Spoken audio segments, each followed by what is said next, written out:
Hello there folks, Seiko StarCraft, getting back to doing some replays after a really tough week at work. It was a tough week at work, but a good week at work. I'm in a marketing profession, if anybody cares to know, and it was lots and lots of meetings. I'm a writer, and the more meetings I have, the less writing I can do, but such is life. We have Acer Bly versus Arthur for one of the Zotac cups, one of the little micro cups they have. Going through some of the content that was available recently, and there wasn't a huge trove to choose from. Particularly excited just about cut out anything that's got Protoss versus Protoss in it and takes more than half an hour. But it led me to start thinking, what are some of the replay styles that people like to watch? For myself, I generally like watching replays that are really fast, like they're really short, cheesy, and high action, or they're really long, that have the really kind of crazy play come out of it. But as I cast some of those games and put them up, I'm not too sure which most people enjoy. It's taking kind of a long way around here. Gonna block just because? Wouldn't surprise me if he blocked you just because. Essentially, maybe a proxy Stargate? Yeah. Pretty early on that probe for a proxy Stargate. Just gonna leave it down there for now. But when I'm casting replays, I'm starting to think what gets the most views. It seems to be things in the reasonable mark. Stuff that's between 8 to 16 minutes. Stuff longer than that, I mean, I don't know how many people have time to watch 40-minute games. Or find it interesting enough to just watch cheese games. So it does interest me a bit as to what... Looks like he might want to try to cannon rush. I think that's what he was trying to do by hiding that probe. Was trying to hide his forge cannon rush. Which it looks as though Bly is worried about this. His pool did go first, so he should be able to get Lings down here immediately to check. That's why this Overlord, as much as you want to get it out there and moving right away, you generally like keeping it. I don't know how well that's going to work. I don't think there's room to cannon back here. My microphone, my headphones are... Ooh, does fit. I was about to say, I don't even know if that reaches. Oh, wow. Sneaky move. That's lots of Lings, though. Gets pretty good surface area on those. This is a pretty committed attack here. Oh, didn't get the cancel on that cannon. It should be able to get this one down, but at 2 shots Lings. Doesn't get a cancel on that one. Blows. Oh man, this is a lot of commitment into cannons. And now he gives up. I wanna... What's the losses here? 585 losses to 112. Wow, that was a crappy ass cannon rush. That's all I gotta say.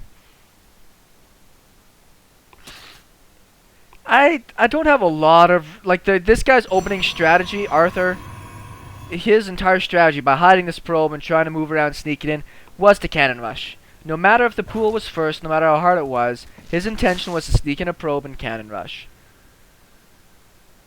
If that's the case, just go straight for it. Go for something a little bit more aggressive.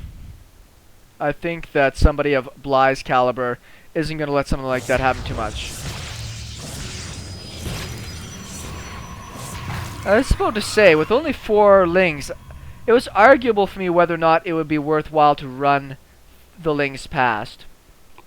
The best case scenario is maybe 2 or 3 Lings get through.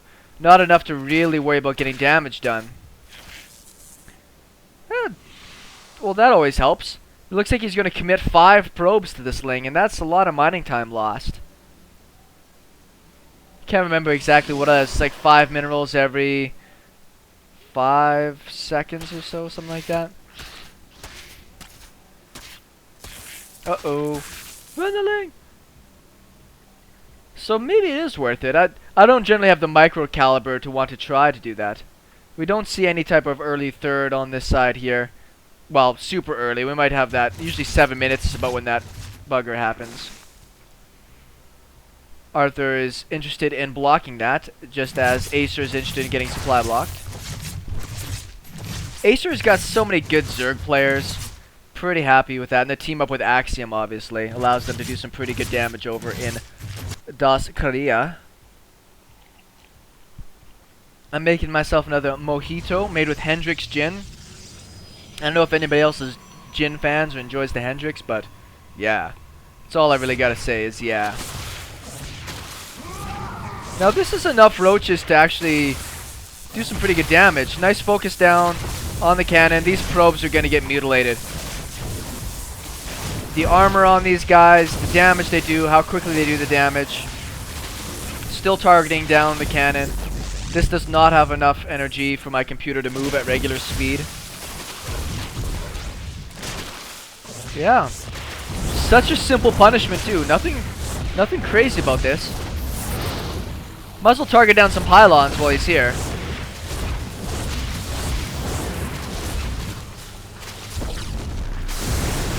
Man. 14 workers already killed. Almost lost that sentry too. That'd have been really unfortunate. Warp gate research isn't even near finished yet. You see the queue up of units. There's no other gateways.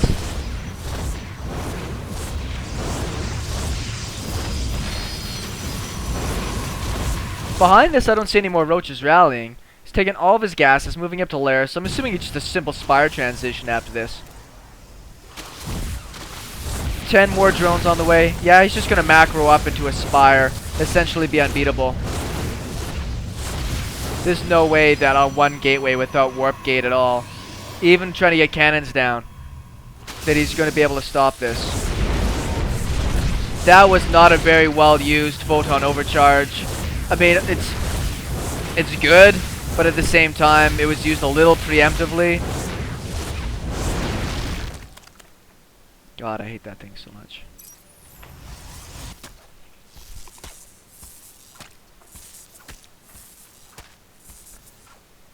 Uh-oh. Come on, computer.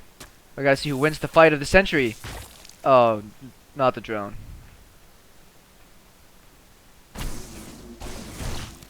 One zealot denies the hell out of creep tumor. More roaches and roach speed on the way. I mean, with this amount of workers killed, let's just look at the units tab.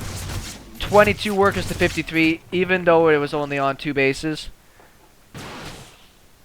I'm not too sure why Arthur is pushing out these little bit of units. I don't think Zergling speed is done, but when roach speed finishes up here, these units are essentially toast.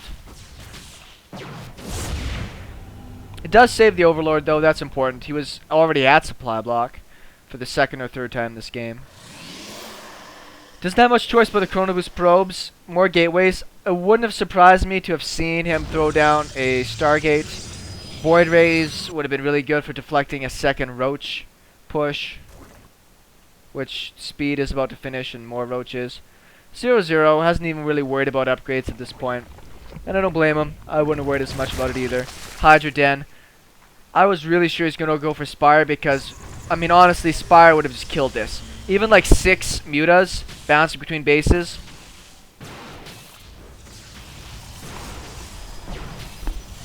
We do have Robo Play out of Arthur. I don't know exactly what that's designed for. The Immortals obviously be good against the Roaches. But in the grand scheme of things, he needs something that can deal with large numbers of units very quickly. I don't know. I don't play Protoss. When you're this far behind, what is the best thing to do?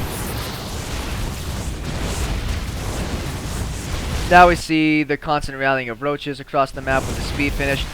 9 more roaches on the way, +1. Grooved spines. Does have the gas to be able to produce hydras, but he really hasn't started that, focusing more on his upgrades. This game's been over for like 5 minutes, so I'm trying to just fill up the time with something that Arthur can do better about this.